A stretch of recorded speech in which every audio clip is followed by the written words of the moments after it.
Salam cerdas, Ibu Bapak, Saudara-saudara yang saya hormati, berjumpa kembali dengan saya di kanal Awali Rizki dalam sesi komentar berita. Berita yang saya soroti kali ini bersumber dari pernyataan Menteri UMKM ya, diberitakan oleh Detik Finance. Judulnya, Menteri UMKM larang e-commerce naikkan ongkir seller. Nah, ditayangkan oleh Detik pada hari Jumat 15 Mei malam ya 1945. Ini ada gambar Pak Menteri dalam satu kesempatan. Nah, beritanya begini. Perusahaan e-commerce dilarang keras untuk menaikkan biaya layanan logistik atau ongkir ya untuk penjual atau seller di marketplace.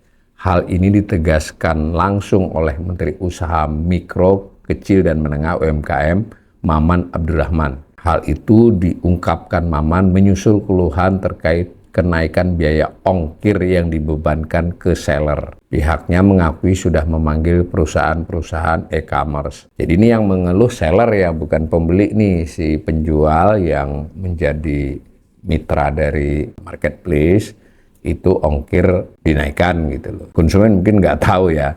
Kemarin kami sudah panggil seluruh perusahaan marketplace. Saya sudah sampaikan tidak boleh ada dulu kenaikan-kenaikan, tidak boleh, itu udah tegas, itu ungkap Maman dikutip dari Detik Bali Jumat tanggal 15 Mei. Tapi ini saya garis bawahi ya, tidak boleh dulu ya, tidak boleh ada dulu kenaikan-kenaikan. Jadi bukan berarti besok-besok nggak naik loh ya. Maman menegaskan pemerintah akan mengambil tindakan apabila masih ada marketplace yang tetap memaksakan kenaikan biaya setelah pertemuan tersebut.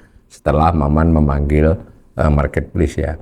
Kalau sampai ada marketplace yang mencoba mendorong kenaikan dalam proses pasca kita rapat, kami akan tindak tegas Maman. Tapi saya kira ini kita juga bisa ngukur-ngukur juga nih ya, Pak Maman apa bisa nih menindak beberapa marketplace yang gede-gede loh ya. Saya kira pemirsa tahu lah. Saat ini Kementerian UMKM bersama kementerian terkait tengah menyusun mekanisme dan aturan untuk memberi perlindungan sekaligus meningkatkan daya saing UMKM di ekosistem digital. Bagaimanapun ini kita apresiasi ya, tekad niatnya Pak Menteri yang bekerja sama dengan menteri lainnya ini untuk melindungi UMKM di marketplace lah, gampangannya begitu ya, salah satunya. Maman memaparkan pemerintah juga mempertimbangkan keberlangsungan platform digital sebagai bagian dari satu ekosistem yang saling berkaitan. Jadi di satu sisi juga kan diakui ini bahwa marketplace adalah fenomena dan keniscayaan saat ini. UMKM juga mau dilindungi sebagai penjual atau seller atau mitra ya dari marketplace. Nah, dikutip langsung nih, karena suka atau tidak suka ini menjadi satu ekosistem. Kalau ada satu yang tercederai, tentunya yang lain juga akan tersakiti. Kalau ada satu yang tersakiti, tentunya lain juga akan tercederai. Jadi ini ya normatif ya masih ya. Dan saya ingatkan loh di bagian atas tadi beliau mengatakan tidak terjadi kenaikan dulu ya, maksudnya sekarang. Nah, nanti nggak tahu nanti kan. Nah, ini beritanya begini dari Detik ini, seperti diketahui dari jurnalis berarti sejumlah platform e-commerce menerapkan biaya ongkir mulai Mei 2026 terbaru. TikTok Shop mulai memberlakukan biaya layanan logistik untuk seluruh pesanan baru mulai 1 Mei 2026. Biaya layanan logistik ini mencakup seluruh rangkaian pemrosesan pesanan, koordinasi logistik, hingga tahapan pengiriman akhir ke pembeli. Besarannya tidak dipatok, tapi tergantung pada berat paket dan jarak tempuh. Biaya ini ditanggung oleh penjual dan tidak akan ditampilkan kepada pembeli saat pembayaran check out, tulis pengumuman TikTok Shop kepada penjual. Ini menarik nih ya. Jadi tidak ditampilkan kepada pembeli, tapi dibebankan kepada penjual. Ini menarik juga ya, tidak berarti tidak naik kan dari sisi ini. Jadi benar ini Pak Menteri untuk memanggil ini. Jadi tidak ditampilkan, tidak, kalau penjualnya membebankan ke harga kan tetap aja pembeli kena ya, kalaupun seluruhnya atau sebagiannya. Sementara Shopee Indonesia mulai melakukan penyesuaian. Jadi tadi TikTok nih, Shopee ini dua-duanya gede ya. Biaya layanan buat program gratis ongkir ekstra mulai 2 Mei.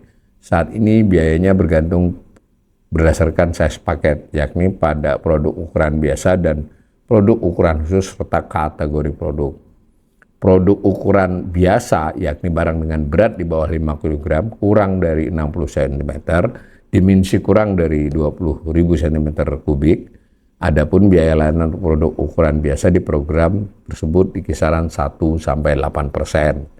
Nah, sementara produk ukuran khusus merupakan barang dengan berat lebih dari atau sama dengan 5 kg. Nah, panjang, lebar, tinggi lebih dari atau sama dengan 60 cm. Dimensinya lebih dari atau sama dengan 20.000 cm3. Biaya layanan untuk produk ukuran khusus di rentang 2,5 sampai 9,5%. Sampai di situ kita jelas penjual mulai merasakan beban pada dia karena dibebankan ke si penjual ya. Nah, dan wajar kalau yang UMKM mengeluh dan menteri mungkin lewat mana, mungkin langsung, mungkin juga aparatnya Kementerian UMKM menerima keluhan itu, maka dipanggillah si marketplace. Nah, sampai situ saya kira yang dilakukan Pak Menteri ini benar, tapi tadi Pak Menteri juga mengatakan bahwa hal ini harus juga ekosistem.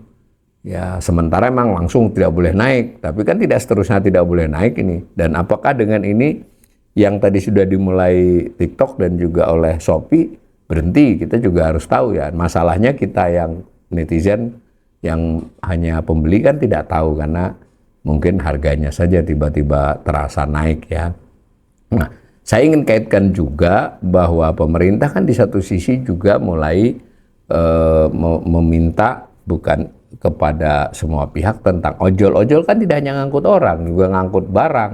Kita belum tahu rincian aturannya, mestinya kan juga kena dengan masing-masing marketplace itu kan ada juga yang punya pengiriman sendiri ya, ada juga yang dia memakai jasa lain gitu. Nah, kita belum tahu nih kalau soal jasa lain yang dipakai atau ini bagaimana haknya si ojolnya ya, ojol barang dalam hal ini. Kita nggak tahu apakah itu termasuk yang diatur dalam 8%, tapi kemungkinan besar iya karena mau melindungi ojol kan.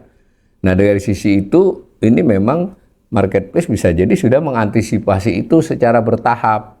Nah, kalau di sini kan berarti harus ada koordinasi di pemerintah. Angka 8% itu dulu dihitung, benar nggak dampak terhadap hal seperti ini? Ya gitu ya. Dan terakhir juga saya komentari, ini kesannya dalam berbagai hal pemerintah sering cepat campur tangan dalam mekanisme ekonomi. Bukan berarti itu berarti selalu buruk ya, kalau dia menyangkut kerugian yang nyata, permainan monopoli atau memaksakan dari yang kekuatan besar itu memang harus bersegera. Tapi kan sudah dikatakan oleh Pak Maman sendiri, kalau terkait dengan ekosistem tidak hanya dalam urusan ini ya, sekarang hampir seluruh transaksi ekonomi yang panjang, jadi dari produsen, kemudian penjual, kemudian ada transportasi yang bisa terpisah, ada marketplace, itu menimbulkan ekosistem. Nah, kalau pemerintah memecahkan persoalannya secara ad hoc, misalnya soal ojolnya saja dipecahkan, ya kan yang lain bagaimana? Ini juga termasuk dalam hal harga beras, misalnya kan tidak hanya soal beli dari petani, tapi kan juga harus bagaimana nanti harga di pasaran dan seterusnya. Nah, saya sebagai ekonom, saya tidak pro pasar secara membabi buta ya, tetapi dari berbagai kajian, dinamika ekonomi itu dalam hal-hal yang relatif pelakunya banyak, suplainya banyak, permintaannya banyak, banyak pihak yang ada di situ, tidak ada yang sangat dominan, itu biasanya terjadi efisiensi ya dalam tarif, dalam harga, dalam ongkos. Nah, kalau pemerintah masuk secara ad hoc untuk alasan tertentu, ya kalau tidak atas dasar pemahaman keseluruhan dinamika ini kan bisa mendistorsi harga istilahnya. Nanti kalau sudah distorsi harga, para pihak bisa melakukan tindakan-tindakan, reaksi-reaksi, respon tindakan yang mungkin tidak terduga. Jadi ini saya kira sebuah contoh lagi di mana ya untuk ketika ada yang ngeluh dia panggil itu benar, tapi mungkin Pak Maman juga, tapi sudah dikatakan sih tadi, ini harus dilihat keseluruhannya. Dan jangan lupa kaitkan dengan keputusan bahwa ojol ingin lebih diberi bagian yang lebih banyak dari jasa dia yang dipakai gitu. Ya mudah-mudahan ke depannya bisa lebih baik lah. Tapi saya betul-betul sebagai ekonom mengingatkan, kalau semua persoalan dipecahkan dengan kebijakan-kebijakan ya tanpa membangun sistemnya, tanpa membangun aturan yang jelas, dampaknya belum tentu semuanya baik. Bisa saja mengakibatkan iklim usaha menjadi tidak pasti ya, dan itu cukup mengganggu dalam kondisi ekonomi yang sedang membutuhkan darah segar dan dorongan untuk berkembang lebih lanjut.